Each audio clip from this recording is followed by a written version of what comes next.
we are giving away a Matt Waldman rookie scouting portfolio. All you need to do is follow Matt Waldman at Matt Waldman, follow All In the number 4 NFT, and by the time you hear this, by the time you see this, you'll be able to go to our site, the All In site, or All In Twitter account. Just retweet that pinned tweet and tag a friend to get into the entry for a free RSP from Mr. Waldman. Now, we are moving on, and we are talking about running backs in the 2022 NFL Draft. We are starting with Breece Hall, and we are here with Matt Waldman. You know him from RSP. You know him from Football Guys. We're starting here with Breece, but of course we can go anywhere, and no particular order. And Matt, I know you've got an order, but just looking at this guy, 23 total touchdowns, 36 receptions. Many people are calling him to be the first off the board, but, you know, it's still early. Who knows? What do you think about Breece Hall? I think he's one of the top 2 running backs in this class, and I don't have any argument with anybody that would make him number 1. He's certainly on the top of my board. He is a very good accelerator who has a gliding deep speed, so he's a breakaway runner.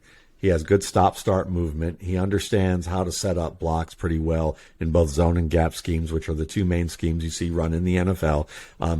His passing game needs to improve a little bit. While he has the numbers in terms of receptions, his hand positions on certain targets needs to get a little bit better, so that when he has difficult targets to catch, that he can come through with them a little more consistently than he does right now. But he has the speed, the power, the acceleration, the vision, the creativity to become a lead back, if not a very good feature back in this league.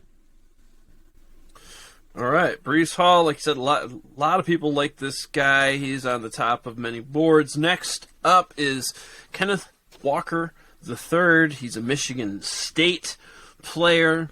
Now, he had a decent college target share his last year, 18.9, I believe, was his total college target share.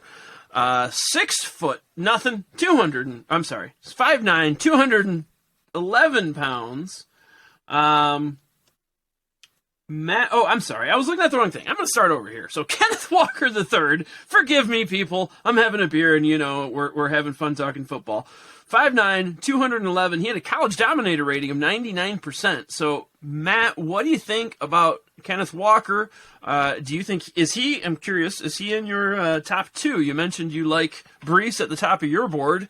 Just curious how much you think of Walker. Yeah, I feel the same way about Walker. I think I also have him number 2 on my board, and if someone took him number 1, I wouldn't have an argument with that. He's a player who reminds me a lot of J.K. Dobbins or Ray Rice in terms of dimensions. And he's also a skilled decision maker who's very patient to set up creases, runs towards where the blocks are going to open up the crease as opposed to just running to open space, which is where a lot of people can err when they're evaluating running backs, is that they look for the running back who runs to open space without the logic behind the blocking scheme to get there. And then when they get to the NFL, the holes close up pretty quickly for them where they're running towards. Kenneth Walker is a savvy runner who can run pretty much the zone, the gap, and the duo schemes that you see. He's a good tight crease runner. He catches the ball just fine, even though you're not going to see a lot of receptions out of him. Just like when evaluating Melvin Gordon or Leonard Fournette, guys who've caught a lot of passes in the NFL at certain points of their career. It's not about quantity, it's about quality. And so with the quality that Kenneth Walker has shown as a pass catcher, the promise is there. Same with diagnosing as a pass blocker. So he has a chance to become a 3-down back in the NFL.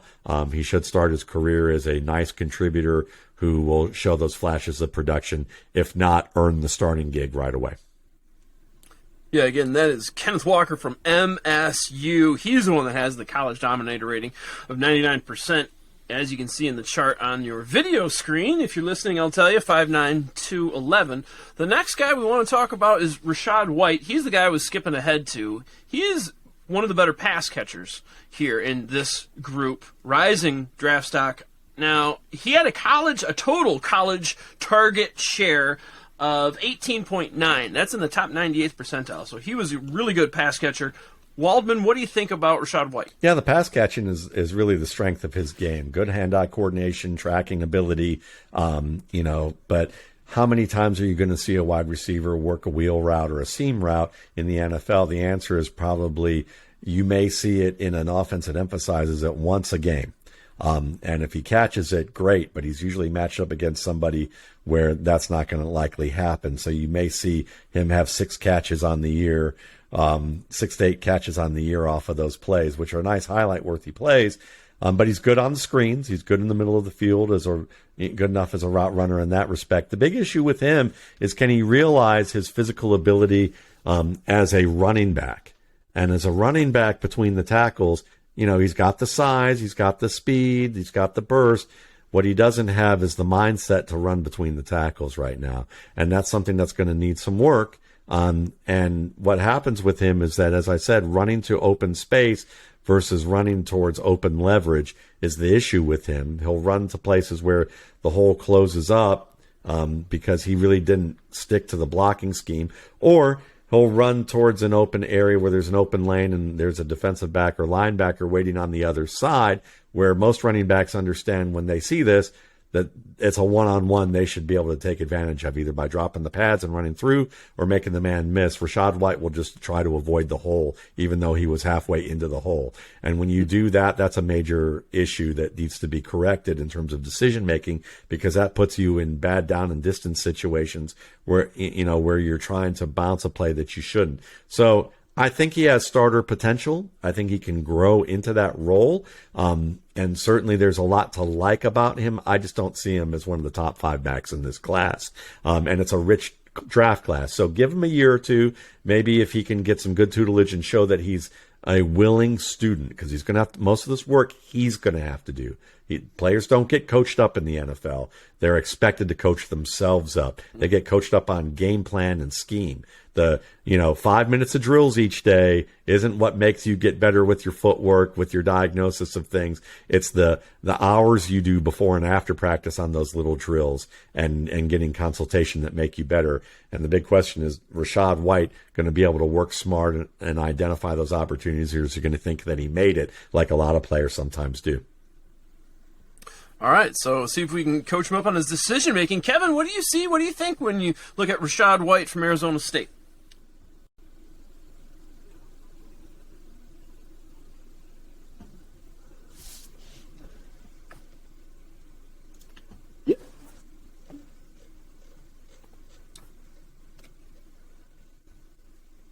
Yeah, I'm really interested here with Rachaad White, Matt. When I look at him on tape, I see someone with incredible patience, vision, lateral elusiveness, picking up extra yards. I see a bigger body. I see conviction in where he's going here.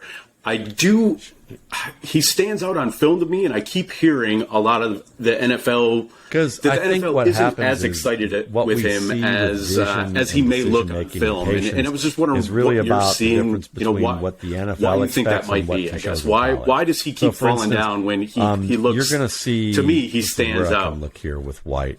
With White, he'll often press within 2 to 3 steps of his blockers when working between the tackles. That's good for the college game. That shows that there's evidence there that he can do that. But he has room to press another 1 to 2 steps. And this is the difference between, say, Marlon Mack early in his career and Marlon Mack after he played alongside Frank Gore. You need to be able to press the crease within 1 step of your block and get really tight to force defenders to actually buy into the angle you're manipulating in the NFL. He has to recognize when pursuit's coming from the front side and take tighter cutback lanes with favorable leverage. That's not something he does very well at this point. He's also a player that when the line has been pushed back and there's penetration, and he has an option to go between a tight crease where there's favorable leverage for him to run through, or a lane that looks open but the leverage is in favor of the defense, White too often chose the less favorable leverage. He's not as patient with pin and pull plays, seeking cutbacks. He doesn't really even hint at the potential cutback. And so he has to be more diligent with, certain blocking to get that to develop, as well as understanding some of these tight crease plays where in college, basic pressing of 2 to 3 steps with some of the wide open creases you're going to get is good, but it doesn't project well to the NFL where the tight creases are there. So what they see is a guy with upside, but not a guy who's ready-made right now. Well, sure. That was Rachaad White. Maybe a guy that's arguable has upside. There's not much tread on his tire. Comes from good stock. Isaiah Spiller, Texas A&M guy. Now, Fair. didn't have the greatest showing at his pro day, and I've seen a down arrow on him on several sites from several analysts. Matt Waldman, what do you think about Spiller? And for that matter, how much stock do you put into a poor draft day performance? It depends on what the performance areas are in and the style of the running back. For instance, people were down, a lot of the analytics people were down on Dalvin Cook because he didn't jump high and didn't have certain metrics that were strong. But what maybe they failed to see, I don't know what they did or didn't see, but what I would guess is that they failed to see that his running style didn't match the metrics that they use to judge running backs. And that's often the case, is that these metrics are approximations. And Dalvin Cook has what's called curvilinear movement, the ability to really bend at a high speed in a curve as opposed to like making a hard cut or a lateral cut. If you watch him, his game, he rarely makes lateral cuts. He kind of bounces his feet and pivots them in directions as he's making these little changes of direction, or he makes that kind of curve around think of a motorcycle taking a corner at a high speed. He does that really well. So he doesn't fit that. Well, Isaiah Spiller is an example of a guy where it doesn't have great long speed. But there are people who look at that and say, well, if he doesn't have great long speed, therefore he's not a starting caliber back, when the more important metric is actually short area quickness and acceleration, the ability to change direction fast or to accelerate in the first 10 yards at a high pace. Spiller has enough acceleration and quickness. He has very good footwork. So his running style is much more amenable to a player like, think of Arian Foster, who could make cuts, had great footwork, had enough burst, but ran a 4.65, I think, or a 4.67 40. Maybe it was 4.72. I think it was that low. And Spiller's faster than that. And you understand, when you look at that, his decision making, his understanding of blocking schemes is good enough to be a starter in outside zone, which is the rage right now in the NFL and has been for 10, 15 years, and even more so lately with the Shanahan and McVay systems. Gap plays he's experienced with, but sometimes he makes mistakes with those where he thinks he can out-athlete people and get around corners rather than setting up tight crease blocks. But most of the time he's a good decision maker, and he's carried the load at Texas A&M. When he gets his pads and his hips aligned, he can run through people. So I like him. I think he can be a starter eventually in the league. I think that he'll be a contributor early on in his career and then have that opportunity to compete for that lead role. All right, that's Isaiah Spiller. The next one I'm curious about, Brian Robinson Jr. Now, he's a fifth-year guy, only fifth-year guy we're talking about thus far, and had 270 attempts, had 35 receptions. So we got over 300 touches. But if you look back in his previous 4 years, he never had a triple-digit rushing attempt year until this year. So 5-year guy, but not a lot of tread. So I'm curious about that dichotomy and what you think about the Bama back, Brian Robinson Jr. Well, I'd like to look at it this way. Ricky Williams replaced a running back at Texas who had a pretty good first year and then wound up pretty much being a fullback to Ricky Williams in his final year and really not being much, and he turned out to be Priest Holmes. Willie Parker actually didn't play at North Carolina at all and turned out to have a pretty good NFL career. And there are players like that all the time who get bumped. Terrell Davis, when I was at Georgia and as a student and covering the football team, just from a student newspaper's perspective and going to practices every day, you would have thought Terrell Davis was just an also-ran nothing in terms of the way the coaches saw him. And they had Garrison Hurston, Heisman-winning player, even though Terrell Davis looked pretty darn good every day in practice and looked very good on the field when he did get to play, and turned out to be a Hall of Fame caliber player. So Brian Robinson's behind a bunch of good guys at Alabama who've gone into the NFL, and really, at big schools like this, at Alabama, Georgia, Texas, oftentimes it's about you're going to get playing time. You may not start right away, but you'll get playing time. And he got playing time throughout his career, even if it was spot duty. And he's improved his game each year. He's gotten quicker, a little more sudden. He's a little more subtle with how he sets up blocks. He's a very good pass protector, soft hands. He's shown that he's quick enough to be able to run from formations where he's flanking the quarterback in pistol or shotgun. I think he's one of the top 5 backs in this class, and he understands how to use his size and run people over and run through people. He can be a good closeout back early in his career in the fourth quarter of games or when they have big leads, and a short yardage guy. But he can also become more than that, and become, I think, a lead back or starter. He reminds me a little bit, if you go way back, he reminds me a little bit of Larry Johnson, the former Kansas City Chief, in terms of the physical skills and the way that he runs the football. I like him. I mean, Najee Harris, Josh Jacobs, Damian Harris, there's nothing to be ashamed of that you were behind those guys. All right, that's Brian Robinson. Waldman saying he's a top 5 RB. Next up, Pierre Strong. Now, 1,686 yards. Of the guys we're talking about, he had the most rushing yards this last year. 3-year guy. But, I don't know, maybe there's an asterisk there because he had 1,686 rushing yards at South Dakota. Or was it South Dakota State? South Dakota State. And I've heard comps to Elijah Mitchell. He's certainly fast. He was in the 99th percentile for his 40 at a 4.37. Under 6 feet, 5'11", 207.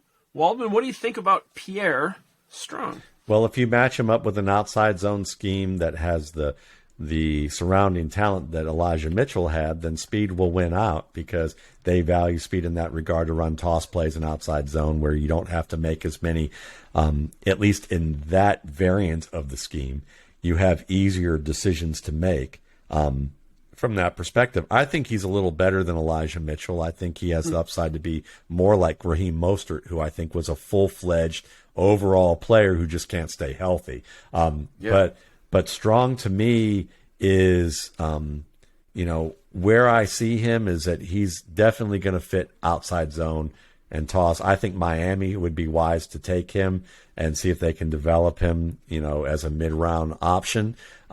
He has potential to become 7 to 10 pounds heavier and maybe be a little more explosive with his speed right now because he gets more quick twitch muscle. His decision-making and route running, pass catching, his ball security, his blocking, the way he finishes the ball carrier, they all need improvement. But he's still on my cusp of being what I would call a rotational starter, a guy that can get touches every week and deliver some production. It just means that he needs to make improvements in each of these areas so that he could become a consistent producer and maybe even a starter in 2024, 2025. Well, that's Pierre Strong. Now, folks, I got to tell you, I feel like we've climbed a mountain and we're getting guru advice, and we're here with Matt Waldman. I hate to turn it off, but I want to be respectful of your time. We perhaps should close her down, but I do want to give you the opportunity. We had a couple other guys we were going to talk about, maybe Tyler Allgeier, James Cook, or if there's anyone else that you wanted to bring up, either Strong, Allgeier, or Cook, or even another name, Matt. What do you think? Well, Allgeier is a fan favorite because he came up from being a walk-on. I think he has issues with diagnosing angles, both as pursuit for him to know when he needs to make a move to avoid or drop the pads, as well as the same as a pass protector. So I see him more as a reserve and special teams guy than a lot of people do. So I'm not as high on him, even though you admire the effort and admire what he was able to do at BYU. A guy like Cook, I think, is more of a scat back. Some people see him as maybe a future Chris Johnson, but I think he's more of a higher-end version of Nyheim Hines, which is still too far away to call him Chris Johnson. But he is smart between the tackles. He has excellent movement and vision. He catches the ball well. I just don't think he's as physical of a finisher as Chris Johnson was in that way. And I don't think he has the same top-end speed Chris Johnson did. So I think he's going to be a good contributor in offense. Maybe in the right system, he can do more than that. Keontae Ingram is a guy I really like out of USC, former Texas back, who was a 5-star guy before Bijan Robinson came through there and decided to, work at USC.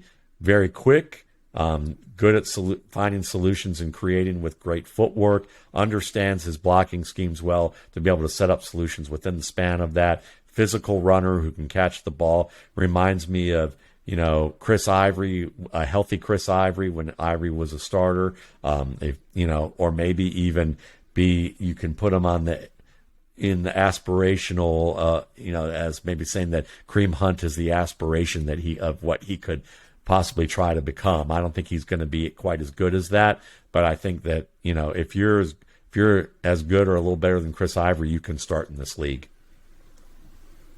All right, so it says some additional folks we were talking about with Waldman. I'm curious, I'm a Notre Dame fan, so, pretty bad testing day, but Kyron Williams, loved cheering him on at Notre Dame. Just curious, your thoughts. Does the testing day reflect, a poor testing day, does that reflect the player he is? Or, I'm biased, I only watch Notre Dame college games, but will he be more of what I saw on TV, or more of likely now day 3, maybe even day 4 guy, because it's such a bad testing day? What do you think about him, Matt? Yeah, I think the testing was actually indicative of what I saw in his play, because when you watch, say, the North Carolina game, which I'm sure you did, where he had that beautiful 97-yard run where he reversed field and scored, if you go back and analyze that, you realize that it was a confluence of factors that allowed him to look faster than he actually is, and consistently had difficulty separating from linebackers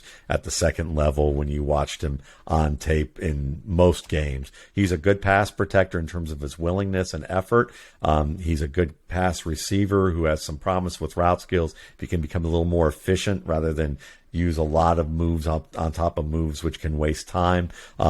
Even though it looks good on practice or on Instagram, there's a little bit of a difference between doing that and actually getting open early and on time for your quarterback. But he also has an issue running to open space rather than running to leverage. He was a very good college back who I think has an opportunity to maybe hook on as a reserve in the NFL, but I don't see him as that. And you can take it for what you will, but I went to the University of Miami, so this whole Catholics versus convicts thing, maybe that plays into it a little bit. But honestly, it's for me, it's more just that Kyron Williams is he's a good college back. I just don't see the projection for him to continue that moving forward. He reminds me a lot of Travion Williams, the running back out of Texas A&M, who also was a very good college back, but had some of these similar issues.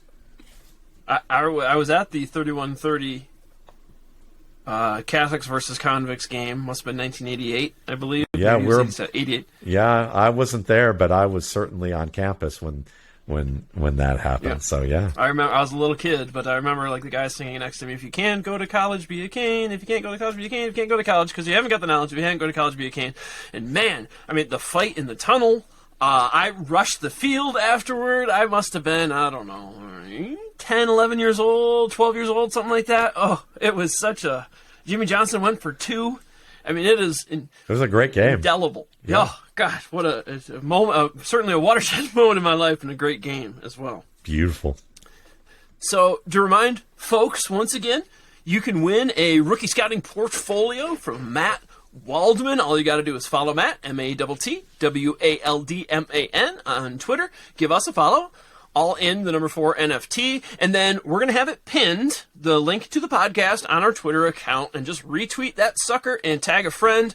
And we'll give it some time and run that through the Twitter picker and alert the winner. So, Matt, thank you so much for joining us. We talked quarterbacks. We talked running backs. It has been a pleasure talking to you, and I do want you to hang on for a second after we cut off the feed here, but thanks for joining us today. Oh, it's my pleasure. Thanks for having me. Absolutely. Thank you to Cito, for Kevin, my partners here at All In. You've been listening to the podcast, episode 24. We're cutting this up into videos for you as well. So thank you guys, and we'll catch you next time. God bless.